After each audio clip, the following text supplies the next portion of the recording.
Middle school, junior high boys. I had two daughters first, and my introduction to junior high boys was taking my daughters to school. And you know what?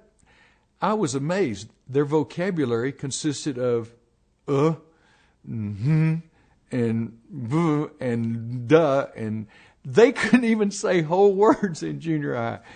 I also had two junior high boys, middle school boys, and challenging years, yes, but important years, absolutely. Junior high is without a doubt the first stage of incredible difficulty growing up. That's the time in a boy's life when everything bombards him. His hormones bombard him, realizing that girls are really attractive bombards him. Peer pressure is indescribable in junior high. The media is more open in his world. And wow, you're just 12 years old. You're only 13 years old. And all of a sudden you're dealing with all of this. So as a dad or as a mom, that's when I've got to really move into his world. So many parents think it's time to withdraw from his world. But I was just looking at a couple of newspaper articles that were talking about the difference that parents make to adolescents. Kids are saying, Mom and Dad, I need you in middle school and high school. It's not time to move away from me. It's time to move into my life. But first of all, I've got to move into their life with great empathy and understanding. I've got to remember how tough it was for me to be in middle school, and it was extremely tough for me. I didn't like myself. I didn't like the way I looked. I didn't like the way I played football. I didn't like anything. Realize also that when a boy is in middle school, that his life is going to be a roller coaster. Don't react to it. It is just a roller coaster experience. He's going to have highs, and they're going to be really high, and he's going to have lows that are going to be very, very low. Most important thing that I can do for my boy was when he's in middle school is to encourage him. I've got to be that boy's biggest fan. He probably is not going to be his biggest fan.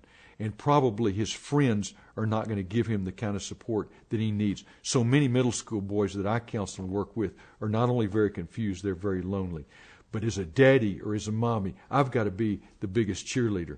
I was with my friend Gary Smalley recently at a little small group we do, 3 couples.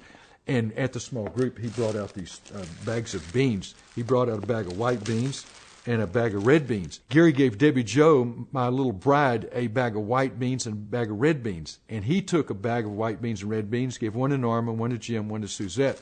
And he said, here's the deal for this month.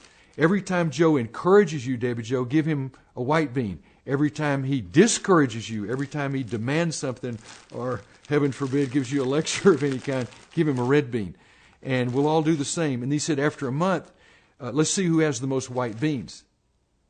Now, I'm not a very good husband, but I am really competitive. And I decided I was going to go home and get more white beans than Smalley.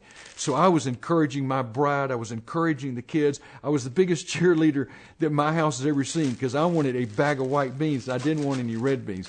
Now, I know that's a really silly illustration. But that's what you do with a boy when he's in middle school, is you give him a lot of white beans. I've got to be the best pom-pom waving fan in his whole wide world. Because again, many times he won't like himself. His body's changing. Everything's changing his world around him. I've got to be his cheerleader. The other thing that I have to do when my boy's in middle school is to be firm.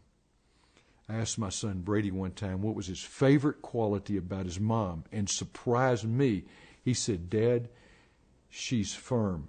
Now, he didn't say she was cruel, and he didn't say she was mean, but he said she's firm. And my bride is the best at being consistently firm. Yes, I'm going to cheer, and yes, I'm going to catch my kids in the act of doing something good every day, and I'm going to tell them about it.